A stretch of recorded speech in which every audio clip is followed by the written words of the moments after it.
পরে চারটা প্রশ্ন হবে, তিনটা হবে মূল আর একটা হবে সম্পূরক। আবু দাউদের হাদিসে আসছে, জিজ্ঞাসা করা হবে মার রব্বুক ওমা দীনুক ওমান নবিয়ুক, অথবা তুমি এই রাসূল এর ব্যক্তি সম্পর্কে কি বলো। তিনটা প্রশ্ন করা হবে। এরপরে প্রশ্নের উত্তর যারা দিতে পারবে তাদেরকে আবার আরেকটা প্রশ্ন করা হবে, মা আ'লামাকা আও মা আদরাকা, তুমি কোত্থেকে জানলা। এটা আবু দাউদে আসছে এবং হাদিসে সনদ সহিহ। এর উত্তরে কিছু লোক বলবে সামিআতুন নাসা ইয়াকুল, আমি শুনছি সবাই বলে আমিও বলছি।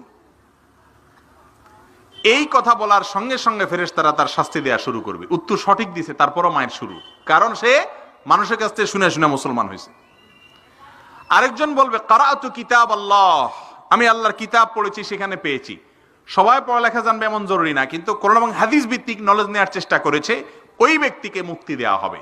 এই জন্য আন্ধাধুন্ধা মুসলমান না হইয়া কোরআন হাদিস থেকে জানার চেষ্টা করতে হবে। এটাই বেশি উত্তম এবং নিরাপদ, এবং এটাই আমাদের করণীয়।